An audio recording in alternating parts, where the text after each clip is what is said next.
Hello दोस्तों, आपका स्वागत है हैशटैग सक्सेस विद दीपक में। आज जो टॉपिक लेके आ रहे हैं वो सेरिब्रोवैस्कुलर एक्सीडेंट का पार्ट 3 और ये लास्ट पार्ट है। इसमें हम डिस्कस करेंगे इसके रेस्क्यू के बारे में और इसका ट्रीटमेंट के बारे में। ठीक है, तो आते हैं सबसे फर्स्ट टॉपिक क्या है, सेल्वेजिंग द इस्कीमिक पेनुब्रा। अब सेल्वेजिंग मतलब होता क्या है, तो सेल्वेजिंग मतलब होता है रेस्क्यू करना। ठीक है, पेनुब्रा मतलब क्या होता है, इस्कीमिक पेनुब्रा तो ऐसा एरिया जो और इस्कीमिक तो आपको पता है ऑक्सीजन की कमी, तो ऑक्सीजन की कमी के कारण जो एरिया अफेक्ट हुआ है उसका हम रेस्क्यू कैसे करेंगे वो हम इस टॉपिक में जानेंगे। इसलिए इसका जो मेन रीज़न है कि क्यों ब्लड प्रेशर को लोअर नहीं करना चाहिए तुरंत, तो कहा जाता है जो मीन आर्टेरियल प्रेशर है वो कितना होना चाहिए, 130 से कम होना चाहिए। मतलब कि 48 आवर्स के लिए हमें क्या करना चाहिए, 100 से 130 के बीच में मीन आर्टेरियल प्रेशर को मेंटेन करना चाहिए, ताकि जो पार्ट जिसमें इस्कीमिक है वहाँ पर अच्छा से ब्लड पहुँच सके और उसका जो परफ्यूजन है वो सही तरीके से हो सके। ठीक है, अब कह रहा है ना कि ऐसा एरिया जहाँ पर क्या हो चुका है, ऑलरेडी ऑक्सीजन की कमी के कारण टिश्यू मर चुके हैं, डैमेज हो चुके हैं, जो वापस रिकवर नहीं किया जा सकता है, उसको क्या कहते हैं, उसको कहते हैं नार्कोटिक एरिया। ठीक है, नेक्रोटिक एरिया कहते हैं। ठीक है, अब क्या कह रहा है, ऐसा एरिया, ठीक है, जहाँ पर हम उसे क्या कर सकते हैं, ब्लड फ्लो करके उसको वापस रीस्टोर कर सकते हैं। उस एरिया को क्या कहते हैं, फिजिकली स्टन्ड। उसमें क्या होता है, मॉडरेट इस्कीमिया होता है, जिसके कारण उसको हम क्या कर सकते हैं, ब्लड फ्लो को प्रोवाइड करके उसके टिश्यू को रीस्टोर कर सकते हैं। ठीक है, तो ये एक्शन कब करना चाहिए, ये action with in 3 to 4.5 hours में करना चाहिए। जब ऑनसेट हुआ है उसके 3 से 4 घंटे के बीच में करना चाहिए, इससे पहले करना चाहिए। ठीक है, अब क्या कह रहा है कि थ्रू न्यूरो प्रोटेक्शन कैसे करेंगे, न्यूरॉन का कैसे सही तरीके से बचाव करेंगे। ठीक है, तो ड्रग्स देना क्या सही तरीके से बचाव है, नहीं। पहले तो वाइटल साइन को मेंटेन करना है। ठीक है, जैसे कि हाइपोटेंशन और हाइपरटेंशन होने से बचाना है। सोडियम की कमी नहीं होना चाहिए। ठीक है, क्योंकि सोडियम ही है जो मेन आयंस है जो इलेक्ट्रिकल सिग्नल को क्या करता है, एक जगह से दूसरी जगह ले जाता है, तो उसकी कमी को बचाना चाहिए। ज़्यादा टेम्परेचर नहीं होना चाहिए, हाइपरथर्मिया से बचाना चाहिए। ग्लूकोज ना ही कम हो ना ही ज़्यादा हो, उसको प्रिवेंट करना चाहिए, मतलब इसका क्या है, नॉर्मल लेवल को मेंटेन करना चाहिए। ठीक है, देखिए यही वो एरिया है कौन सा, तो पेनुम्ब्रा, वैसा एरिया जहाँ पे इस्कीमिक के कारण वो क्या हुआ हो, अफेक्ट हुआ हो। ठीक है, तो मान लीजिए कि ये सर्कल है, यहाँ पे 2 एरिया है। ठीक है, बीच वाला जो है जिसमें क्या हुआ है, डिफ्यूजन एबनॉर्मलिटीज हुई है, और जो ये है वो इसमें क्या है, परफ्यूजन एबनॉर्मलिटीज हुई है।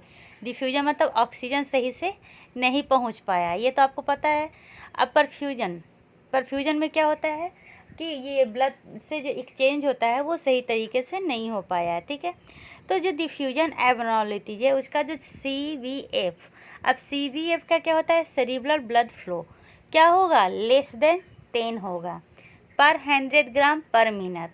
तो इसमें क्या होगा, साइटोटॉक्सिक इदीमा होगा, सेल फूल जाएगा, और जो ये इस्कीमिया होगा वो इरिवर्सिबल होगा, उसको दोबारा सही नहीं कर सकते हैं। ठीक है, लेकिन जो परफ्यूजन एबनॉर्मलिटीज में होता है उसमें जो ब्लड फ्लो होता है 10 से 80 मिलीमीटर पर के 100 ग्राम पर मिनट होता है, इसमें से पैरालिसिस होता है। ठीक है, और ये रिवर्सिबल होता है, इसको हम दोबारा ठीक कर सकते हैं। ऐसा ये समझ में आ गया होगा। अब क्या कह रहा है कि कॉमन स्ट्रोक मिमिकर, कौन स्ट्रोक को की तरह मिमिक करता है, इसको हम डिफरेंशियल डायग्नोसिस भी कह सकते हैं। ठीक है, तो चलिए आते हैं डिफरेंशियल डायग्नोसिस। पहला कौन है, ब्रेन ट्यूमर। ब्रेन ट्यूमर में कैसे, तो सिस्टमेटिक इन्फेक्शन इसका क्या है, तो टॉक्सिक मेटाबोलिक या हर्पिस इंसेफ्लाइटिस होता है। मतलब इसमें क्या होता है, हर्पिस सिम्प्लेक्स के कारण क्या होता है, ब्रेन में इन्फ्लामेशन हो जाता है। ये मेनली किस पार्ट में होता है, तो ये फ्रंटल और टेम्पोरल लोब में होता है। फ्रंटल और टेम्पोरल लोब तो बताने की ज़रूरत नहीं है, 4 पार्ट होता है ब्रेन का, फ्रंटल, पैराइटल, टेम्पोरल और ऑसिपिटल। ठीक है, तो ये मेनली आगे का दिमाग और कान के ऊपर के पास जो टेम्पोरल एरिया है वहाँ पर ये मेनली इन्फ्लामेशन करता है। ठीक है, ये कैसा होता है, तो हेमरेजिक इन नेचर होता है, मतलब कि ब्लीडिंग के कारण होता है, ठीक है। और इसमें आप क्या देखिएगा, तो सेंसिंग डिक्रीज हो गया है, और क्योंकि जो हमारा मेन काम है वो फ्रंटल लोब करता है, वॉलेंट्री एक्शन को ये कंट्रोल करने का। कान क्या करता है, मतलब टेम्पोरल पार्ट, वह हमारे ये हियरिंग पावर को सही करता है, ठीक है। तो यही अगर ख़राब हो गया तो उसका सेंस का क्या हो गया, सेंसोरियम डिक्रीज हो जाएगा, सीजर होगा, ठीक है। और ये क्या है, फोकल न्यूरोलॉजिकल डिफेक्ट है। फोकल क्यों, कोई पार्टिकुलर एरिया को क्या कर रहा है, ये डैमेज कर रहा है, ठीक है। अब आते हैं पोजिशनल वर्टिगो। पोजिशनल वर्टिगो में क्या होता है कि कैल्शियम क्या होता है, अपने पोजीशन से कहीं और चला जाता है, जिसके कारण क्या होता है, डिजीनेस होता है। ये सिनकोपी के कारण मेनली होता है, ठीक है। अब क्या है, ट्रॉमा में क्यों, तो सब ड्यूरल हेमाटोमा, कि ट्रॉमा के कारण क्या होता है, ब्लड कहाँ मेनली लीक करने लगता है, तो ड्यूरल के नीचे सब ड्यूरल पाथ में, ठीक है। जिसके कारण जो ट्रॉमा होता है वो भी किसकी तरह मिमिक करता है, तो ये स्ट्रोक की तरह मिमिक करता है, ठीक है। एक और क्या कह रहा है, तो कन्वर्जन डिसऑर्डर, इसमें मेनली क्या होता है, हिस्टेरिया होता है। तो आपको हिस्टेरिया का मतलब क्या होता है, हिस्टेरिया का मतलब होता है एकाएक पर्सन खुश हो जाएगा, एकाएक दुखी हो जाएगा, extreme fear, extreme eager, extreme happiness, कुछ भी एक्सट्रीम होगा, ठीक है। अगर ये कह रहा है फीमेल हिस्टेरिया, इसका मतलब वो सब वुमेन जिसमें क्या हो, एकाएक वो नर्वस हो जाए, एकाएक डिस्ट्रेस में चला जाए, एकाएक एक्साइटमेंट हो जाए, मतलब बहुत सारे कैरेक्टर एक साथ शो करे, ठीक है। और उसमें क्या होता है, नमनेस होता है, पैरालिसिस जैसा जो होता है वो, और लगेगा कि जान ही नहीं है, और क्या होगा, टिंगलिंग होगा, अंदर से कुछ चुभ रहा है, ठीक है। But can not be accounted by any medical problem, लेकिन उसमें कोई भी मेडिकल प्रॉब्लम नहीं है। तो उसमें क्या होता है, क्यों होता है, इसमें जो सिस्टमेटिक इन्फेक्शन वो क्या है, डिमेंटिया में क्या है, ये एक साइकोलॉजिकल बीमारी है, जिसमें क्या होता है, इंसान पूरी तरह भूल जाता है, मतलब उसको कोई भी प्रॉब्लम सॉल्व करने में प्रॉब्लम होता है, ऐसे जो लोल इंसान देखे है ना, वही, ठीक है। अगला कौन है जो मिमिक करता है, सर्विकल स्पाइन फ्रैक्चर, मेनली कौन सा, तो माइस्थेनिया ग्रेविस। माइस्थेनिया ग्रेविस क्या है, तो ये एक न्यूरो मस्कुलर क्या है, डिसफंक्शन के कारण होता है, और इसमें क्या होता है, मेनली स्केलेटल मसल क्या होता है, अफेक्ट होता है, ठीक है। पार्किंसन डिजीज में क्या होता है, इसमें जो हमारा बोन्स है वो वीक होते हैं, और वो अपने आप क्या करने लगते हैं, इनवॉलेंट्री मूवमेंट, हमारी बिना इच्छा से, ठीक है। तो ये इसमें मेन जो होता है वो क्या होता है, तो हाइपरटेंसिव इंसेफ्लाइटिस के कारण। अब क्या कह रहा है, अब क्या कह रहा है, ट्रांसिएंट ग्लोबल एमनेसिया। अब ट्रांसिएंट ग्लोबल एमनेसिया में क्या होता है, temporary loss of the ability of a long term memory, मतलब आपका क्या हो जाएगा, मेमोरी लॉस हो जाएगा टेम्पोररी, थोड़े समय के लिए, ठीक है। जो मेनली सही हो जाता है कितना, तो 24 घंटे के अंदर। तो ये भी क्या कर रहा है, ट्रांसिएंट कह रहा है, मतलब कि थोड़े समय के लिए, ठीक है। तो ये क्यों होता है, तो डीमाइलिनेटिंग डिजीज़ के कारण होता है। अब डीमाइलिनेटिंग डिजीज़ क्या होता है, तो मल्टीपल स्क्लेरोसिस, ये मेनली क्या है, तो ऑटोइम्यून क्या होता है, ये डिसऑर्डर है जिसमें इम्यून सिस्टम क्या करता है, खुद के सेल को खुद को मारता है, ठीक है। ये एक्यूट, फोकल और क्या है, रिकरेंट होता है, ऑलवेज हो जाता है इन्फेक्शन के कारण। अब इसके ट्रीटमेंट में आते हैं, तो मेडिकल ट्रीटमेंट में क्या दिया जाएगा, थ्रोम्बोलाइसिस दिया जाएगा for the patient still with in gold period 3 to 4.5 hours, जो अभी 3 से 4 घंटे के अभी अंदर हैं उनको दिया जाएगा क्या, थ्रोम्बोलाइसिस, ठीक है। थ्रोम्बोलाइसिस क्यों, थ्रोम्बोलाइसिस मतलब होता है, लाइसिस मतलब क्या होता है, तोड़ना, थ्रोम्बो मतलब जो ब्लड क्लॉटिंग हो जाता है उसको तोड़ने के लिए जो दवा दिया जाता है उसको कहते हैं थ्रोम्बोलाइसिस, ठीक है। ये कब देना चाहिए, जो गोल्डन पीरियड है, कितना, तो 3 से 4 घंटे के पहले। और कौन कौन सा ड्रग्स देना चाहिए, तो antithrombotic, antihypertensive, neuroprotectant. Aspirin जो है ना वो मोस्ट कंसिस्टेंट ड्रग है, किस लिए, तो थ्रोम्बोटिक और इम्बोलिक स्ट्रोक से बचाने के लिए। ये एस्प्रिन क्या करता है, तो ब्लड क्लॉट को बनने से रोकता है, ये क्या करता है, तो बढ़ाता है किसको, तो ये ब्लड फ्लो को। और कौन कौन सा ड्रग्स देना चाहिए, तो एंटी प्लेटलेट एजेंट कौन कौन सा होगा, तो क्लोपीडोग्रेल और टिक्लोपिडीन, ये क्या करता है, ये प्रिवेंशन करता है स्ट्रोक से, लेकिन ये ज़्यादा एक्सपेंसिव होता है और क्या होता है, इसका ज़्यादा साइड इफ़ेक्ट है। ठीक है, तो ये जो क्लोपिड्रोग्रेल है वो इसके कारण क्या होता है, तो थ्रोम्बोइटिक थ्रोम्बोसाइटोपेनिक पुरपुरा होने का दर है। ठीक है, और जो टिक्लोपिडीन है इसके कारण न्यूट्रोपिनिया होता है, ये इसके साइड इफ़ेक्ट है। अगर बीपी को कंट्रोल करना है तो क्या करना चाहिए, पहले तो कम फैट वाले खाना चाहिए। ठीक है, और एडमिनिस्ट्रेशन करना चाहिए कौन सा, तो लिपिड लोअरिंग ड्रग्स जो लिपिड को कम करे। और क्यों ये एडवाइसेबल होता है, ये किस में पेशेंट में एडवाइसेबल होता है, जिसमें ये थ्रोम्बोटिक स्ट्रोक है। अल्थेरोथ्रोम्बोटिक स्ट्रोक क्या होता है, कोलेस्ट्रॉल बढ़ जाने के कारण जो क्लॉटिंग होता है ना, उसमें क्या होता है, लिपिड फैट इधर उधर पूरे ब्लड वेसल में जाके क्या होता है, क्लॉटिंग करने लगता है। ठीक है, क्लॉटिंग मतलब वो वहाँ पे जाके जमने लगता है, जिसके कारण ब्लड फ्लो सही से नहीं होता है। तो उसमें हम कैसा ड्रग्स देंगे, लिपिड लोअरिंग ड्रग्स देंगे। ठीक है, तो पहले मेडिकेशन देंगे, उसके बाद क्या करेंगे, क्लोज मॉनिटरिंग करेंगे, IV फ्लूइड देंगे, और उसको क्या कहेंगे, बेड रेस्ट करना चाहेंगे। ये सबसे पहले का काम है, सबसे पहले IV फ्लूइड देंगे और क्या कहेंगे, बेड रेस्ट करो। सर्जरी में हम क्या कर सकते हैं, हेमिस्फेरिक इन्फ्रैक्ट, लार्ज हेमिस्फेरिक इन्फ्रैक्ट में तो उसमें करेंगे कंप्रीहेंसिव क्रेनिक्टोमी। अभी डिकम्प्रेसिव हेमिक्रेनिक्टोमी होता क्या है, तो ये एक क्या है, पहले इसको तोड़ के समझिए, क्रेनिएक्टोमी। ठीक है, क्रेनी मतलब ब्रेन से रिलेटेड है, एक्टोमी मतलब सर्जरी। तो इसमें क्या होता है, ये एक न्यूरोसर्जिकल प्रोसेस है, जिसमें क्या होता है, पार्ट ऑफ स्कल को रिमूव किया जाता है, अलाउ किया जाता है स्वेलिंग को क्या कि एक्सपेंड करने, बिना सिक्वेनाइजेशन का। सिक्वेनाइजेशन मतलब ब्लड वेसल को बिना दबे, उसको कहता है जितना एक्सपेंड करना है करो। ठीक है, ये परफॉर्म किया जाता है वैसे विक्टिम पे जिनको already traumatic brain injury, stroke या उससे रिलेटेड डिजीज हो चुका है, जो मेनली इंक्रीज इंट्राक्रैनियल प्रेशर के बढ़ने से होता है। तो उसको हम क्या कहेंगे, कहेंगे डिकम्प्रेसिव हेमिक्रेनिएक्टोमी। अब एक और क्या कर सकते हैं सर्जरी में, तो क्लिपिंग ऑफ एन्यूरिज्म। और क्या करेंगे, क्लिपिंग ऑफ एन्यूरिज्म। जैसे कि आपको पता है एन्यूरिज्म होता क्या है, तो कोई भी ब्लड वेसल का थिन पार्ट, ठीक है, जहाँ पर रैप्चर और लीकिंग का चांसेस है। तो ये मान लीजिए कि ये पार्ट क्या है, थिन है, तो यहाँ पर क्या होता है, ऐसे सैक लाइक स्ट्रक्चर आ जाता है। तो यहाँ हम क्या करते हैं, क्लिपिंग ऑफ एन्यूरिज्म में यहाँ पर क्या कर देते हैं, क्लिप फिट कर देते हैं, जिससे कि अगर रैप्चर हो भी इस पार्ट का तो क्या हो जाए, हमारा ब्लड प्रेशर सेफ रहे। ठीक है, तो यही होता है क्लिपिंग ऑफ द एन्यूरिज्म। अब क्या हम डिस्कशन कर रहे हैं, तो ये principle of therapy for acute stroke, कौन कौन सा प्रिंसिपल होता है एक्यूट स्ट्रोक के लिए।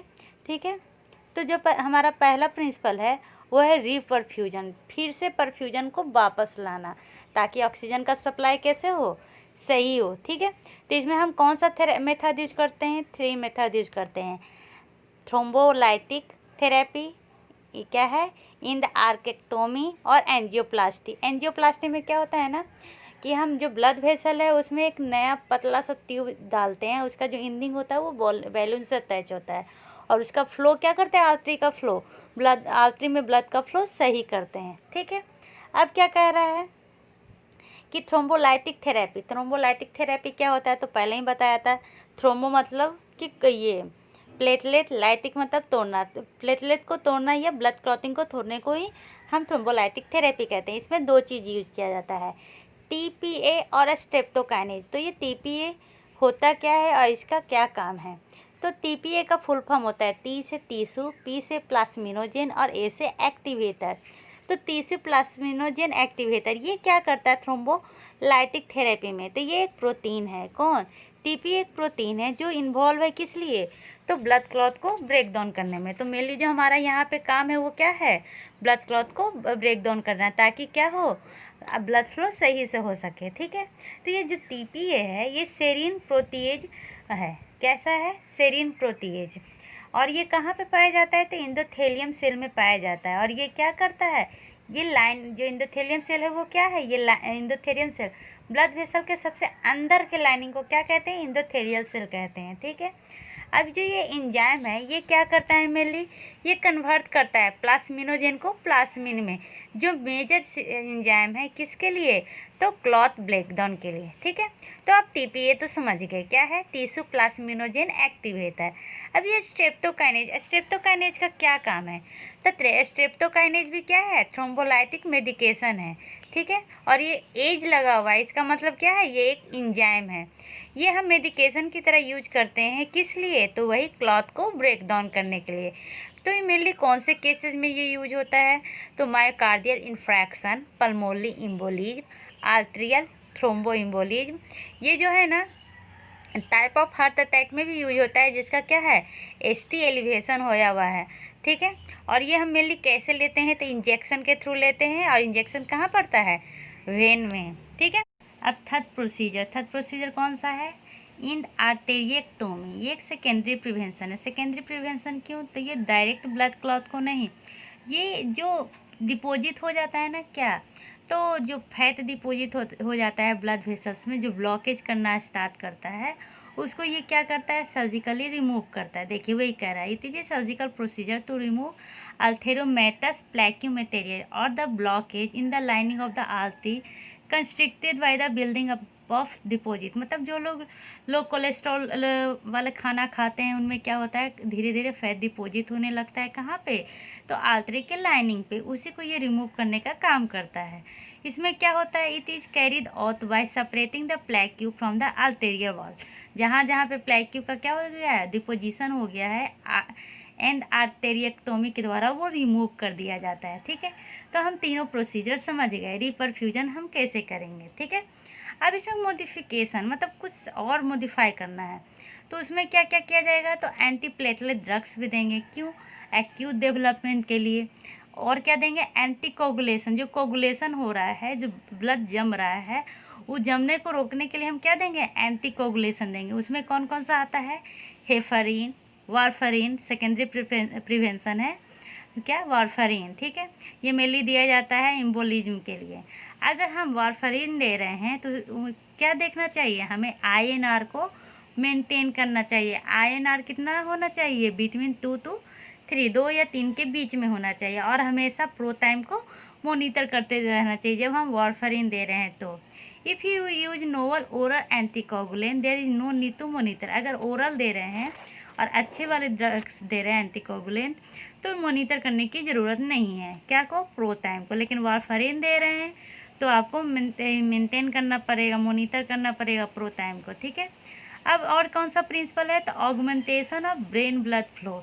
पहला प्रिंसिपल क्या था, रिपरफ्यूजन, दूसरा उसको मॉडिफाई करना, मॉडिफिकेशन, तीसरा है augmentation of the brain blood flow. इसमें क्या किया जाता है, increase of blood pressure in hypotension. अगर किसी को क्या हो रहा है, ये प्लैक्यू या ब्लड क्लॉट के कारण हाइपोटेंशन हो गया है ब्रेन में, तो उसमें क्या करेंगे, तो हम ब्लड का प्रेशर को इंक्रीज करेंगे। ठीक है, न्यूरोप्रोटेक्टिव एजेंट में कौन सा है, तो एक नाम दिया गया है, क्या है यहाँ पे, तो ये है सिटिकोलाइन। अब सिटिकोलाइन क्या है, तो लेटेस्ट स्टडी में इसका कोई बेनिफिट नहीं है, लेकिन इस है क्या, ये जानना पड़ेगा। तो सिटिकोलाइन क्या है, ये मौत के द्वारा लिया जाता है या इंजेक्शन के द्वारा लिया जाता है। क्यों लिया जाता है, तो हेल्प मेमोरी लॉस, जिस पर्सन को मेमोरी लॉस है, किस कारण, एज हो जाने के कारण, या जिनका इम्प्रूव विजन हुआ है, या जिनमें क्या है, ग्लाकोमा है, तो इनमें ये क्या करता है मेनली, तो इनका जो मेमोरी लॉस हुआ है उसको ये वापस लाता है। ये जो ऑलरेडी स्ट्रोक पेशेंट है उनमें ये क्या करता है, रिकवरी में हेल्प करता है। ये और क्या में यूज होता है, तो Alzheimer's disease, Parkinson disease, bipolar disorder, ये सब में ये यूज होता है। ठीक है, तो लेकिन इसका अब ज़्यादा यूज नहीं है, कोई भी ज़्यादा बेनिफिट नहीं है।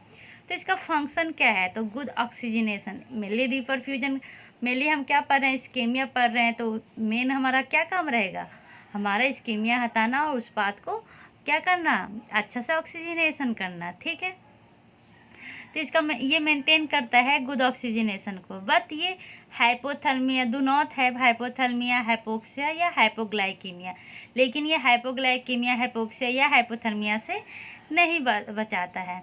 अब एक क्या है, असाइनमेंट है किस क्या के लिए, तो आरटीपीए के लिए। आरटीपीए क्या होता है, रिकम्बिनेंट टिश्यू प्लाज्मिनोजेन एक्टिवेटर, ठीक है। तो अब ये है क्या, तो क्या कह रहा है, NINDS RTPA stroke study. NINDS RTPA stroke study में क्या पता चला है कि जो हम आरटीपीए लेते हैं, अगर वो आईवी के थ्रू ले तो वो मेनली क्या करता है, एक्यूट स्ट्रोक में हेल्प करता है, ठीक है। कुछ स्टडी से पता चला है कि जो आईवी आरटीपीए लेते हैं वो कितना लेना चाहिए, 0.9 mg पर केजी से 90 mg मैक्सिमम है, ठीक है। 10% बोलर्स के लिए, देन रिमाइंडर ओवर 60 मिनट। मतलब कह रहा है कि जो ये आईवी आरटीपीए लेते हैं वो मिनिमम 0.9 mg पर केजी से मैक्सिमम 90 mg ले सकते हैं, उससे ज़्यादा नहीं। और 10% किस में लेंगे, जिसको बोलस होया हुआ, लेकिन वो भी क्या याद रखना है कि 60 मिनट के बाद, ठीक है, रिमाइंडर होना चाहिए। अब इसमें क्या है, ये मेनली हमारे यूज का तो है नहीं, ये मेनली वो क्या है जो यूज करते हैं, जो स्टडी करते हैं उनके लिए है, ठीक है। हमारा यहाँ से है। आरटीपीए क्या है, अप्रूवल होता है कब, तो 3 से 4 घंटे, जो अनसेट होता है उसके 3 से 4 घंटे के पहले, ठीक है। ये तो हमने पहले ही पता चल गया है। अब क्या कह रहा है, ये मेन है, administration of IV RTPA for acute ischemic stroke. तो आईवी आरटीपीए का क्या क्या कहाँ इंडिकेशन है और क्या क्या कॉन्ट्राडिक्शन है। तो ये मेनली किस में यूज होता है, तो अगर किसी को क्लिनिकली डायग्नोसिस हो गया है कि उसको स्ट्रोक है, तो कंट्राडिक्शन क्या है, अगर किसी का बीपी 185/110 है तो उसमें ये नहीं देना चाहिए, ठीक है। अगर किसी का अभी सिम्टम स्टार्ट हुआ है और 3 घंटे से पहले है तब ये हम देंगे, लेकिन कब ये नहीं देंगे, अगर प्लेटलेट लेवल कितना 100,000 से कम हो, एससीटी 25% से कम हो, ग्लूकोज 50 से कम हो, तो हम ये नहीं देंगे। क्या नहीं देंगे, आईवी आरटीपीए, ठीक है। सीटी स्कैन में अगर कोई भी हेमरेज या इदीमा नहीं दिखा रहा है, ठीक है, तो क्या देंगे हम, आईवी आरटीपीए देंगे। लेकिन कब नहीं देंगे, जब हम ऑलरेडी हेपेरिन 48 आवर्स में यूज कर चुके हैं और हमारा पीटीटी पार्शियल प्रोथ्रोम्बिन टाइम कितना है, प्रोलॉन्ग हो चुका है या एलिवेटेड आईएनआर है, तो हम ये नहीं देंगे क्या, आईवी आरटीपीए, ठीक है। अगर एज 18 साल से ज़्यादा है तो हम दे सकते हैं, ठीक है। लेकिन अगर सिम्टम इम्प्रूव हो रहा है तो ये कंट्राडिक्टेड है। क्या है, पेशेंट के ये कंसेंट पे हम दे सकते हैं, लेकिन उसमें क्या याद रखना है कि स्ट्रोक या जो हेड इंजरी हुआ है वो विदिन 3 मंथ, प्रायर तो 3 मंथ हुआ है, ठीक है। अब क्या कह रहा है, और कब देंगे, तो इंट्राक्रैनियल हेमरेज के प्रायर देंगे, मतलब पहले देंगे, ठीक है। जो मेजर सर्जरी ये सब क्या है, कॉन्ट्राडिक्टेड है, इस समय हम नहीं देंगे, ठीक है। अब क्या कह रहा है, मेजर सर्जरी अगर प्रोसीडिंग है 14 डेज में, अगर कोई सर्जरी करने जा रहे हैं विदिन 14 डे में, तो भी हम ये नहीं देंगे, क्या, तो आरटीपीए। या कोई माइनर स्ट्रोक सिम्टम है तो भी नहीं देंगे। जीआई ब्लीडिंग हो रहा है 21 दिन में तो भी नहीं देंगे। अगर माइकार्डियल इन्फेक्शन है तो भी नहीं देंगे। कोमा, एसटीआई, स्टूपुर है तो भी हम ये नहीं देंगे, ठीक है। अब क्या कर रहा है, एडमिनिस्ट्रेशन ऑफ आरटीपीए। हम कैसे एडमिनिस्ट्रेशन करेंगे, तो आईवी एक्सेस करेंगे, कैसे, तो 2 पेरिफेरल आईवी लाइन से अवॉइड करना है किसको, आर्टेरियल और सेंट्रल लाइन प्लेसमेंट को, ठीक है। तो इसमें जो आईवी देंगे उसमें पहले भी पढ़ चुके हैं, मिनिमम 0.9 mg पर केजी से स्टार्ट करेंगे, मैक्सिमम 90 mg तक दे सकते हैं। जो टोटल कितना होता है, 10% of total dose of bolus. Follow करेंगे क्या, तो एक एक आवर्स में हम क्या करेंगे, उसको फॉलो करेंगे, रिमाइंडर करेंगे टोटल डोज को। अब क्या है, फ्रीक्वेंट कफ यूज करेंगे, किस लिए, तो ब्लड प्रेशर के मॉनिटरिंग के लिए। और क्या करेंगे इसमें, no other anti thrombotic treatment for 24 hours. अगर हम ये यूज कर रहे हैं तो कोई भी 24 आवर्स में हम कोई भी एंटी थ्रोम्बोटिक ट्रीटमेंट यूज नहीं करें, ठीक है। अब क्या करें, अगर डिक्लाइन हो रहा है न्यूरोलॉजिकल स्टेटस या जो पीपी है वो अनकंट्रोल्ड है, या जब इन्फ्यूजन स्टॉप हो गया, या उसको क्या दिए हैं, क्रायोप्रेसिपिटेट दिए हैं, या री इमेज कर रहे हैं ब्रेन का, तो हम क्या करेंगे, अवॉइड करेंगे urethral catheterization for 2 hours, greater than 2 hours. अब यहाँ पर क्या आया, तो ये है ट्रीटमेंट अप्रोच। ठीक है, ट्रीटमेंट अप्रोच में सबसे पहले क्या देखेंगे, रिस्क फैक्टर मॉडिफाई कर रहा है कि नहीं। ठीक है, तो रिस्क फैक्टर अगर मॉडिफाई कर रहा है, फिर क्या देखेंगे, न्यूरोप्रोटेक्टिव एजेंट देंगे, सिटिकोलिन पहले ही पढ़ा है। ठीक है, उसके बाद क्या देखेंगे, थ्रोम्बोलाइटिक ट्रीटमेंट देंगे, कब, तो विदिन 3 आवर्स ऑफ ऑनसेट, ये हॉस्पिटल में मेनली होता है। उसके बाद उसका क्या करेंगे, रिवेस्कुलाइजेशन प्रोसीजर करेंगे, जो इन आर्टेक्टोमी होता है, किसके लिए, जिसमें ऑलरेडी क्या है, फैट डिपॉजिट हो चुका है। और इस बीच में 24 आवर्स में हम क्या करेंगे, एंटी थ्रोम्बोटिक एजेंट देंगे। ठीक है, ये ट्रीटमेंट का अप्रोच है। रिवेस्कुलाइजेशन क्या होता है, if there is significant amount of stenosis after 24 hours give anti thrombotic agent, मतलब 24 आवर्स के बाद ही हम क्या कर सकते हैं, एंटी थ्रोम्बोटिक एजेंट दे सकते हैं। ठीक है, अब क्या कह रहा है, मैनेजमेंट कैसे करेंगे, मैनेजमेंट ऑफ स्ट्रोक, तो पहले तो वाइटल साइन मैनेज करेंगे। ठीक है, किस कौन कौन सा, BP, pulse rate, cardiac rate, respiratory rate, temperature, pupil, और क्या करेंगे, उसको हम देखेंगे कि उसका scaling Glasgow coma scale GCS का स्कोरिंग कितना आ रहा है, उसके अनुसार हम उसको क्या करेंगे कि पेशेंट को स्केल करेंगे। ठीक है, स्कोर देंगे। बेसिक इमरजेंसी सपोर्टिव केयर, सबसे पहले जो उस समय जो सबसे बेसिक है वो करेंगे, क्या, ABC। ए से क्या होता है, एयरवेज, बी से ब्रीदिंग, सी से सर्कुलेशन, ये तीनों चेक करेंगे, फिर उसका मॉनिटरिंग करेंगे और बीपी को मैनेज करेंगे। अगर सिस्टोलिक ब्लड प्रेशर 220 से ज़्यादा है, या डायस्टोलिक 120 से ज़्यादा है, या मीन आर्टेरियल प्रेशर 130 से ज़्यादा है, तो उसको क्या करेंगे, मॉनिटर करेंगे और उसको मैनेज करने का ट्राई करेंगे। प्रिकॉशन कब है, avoid precipitous drop in BP greater than 20%, एकाएक 20% से ज़्यादा ड्रॉप नहीं होना चाहिए। ठीक है, BCC जो मेनली हम कब देखते हैं, जब हम ये ड्रग्स देते हैं, नेफिडिपिन पाइन देते हैं ना, नेफिडिपाइन, तब मेनली ये देखा जाता है, ये जो ड्रॉपिंग है वो ग्रेटर देन 20% होता है, तो ये मेनली हम अवॉइड करेंगे। Don't use rapid acting sublingual agent, मतलब जो मेनली जो सबलिंगुअल एजेंट होता है वो सबसे अच्छा होता है किसके लिए, तो फास्ट अब्जॉर्प्शन के लिए, तो हम वो मेनली यूज नहीं करेंगे। व्हेन नीडेड यूज ओरल या IV। ठीक है, अब अपेंडिक्स में ओवरऑल आपको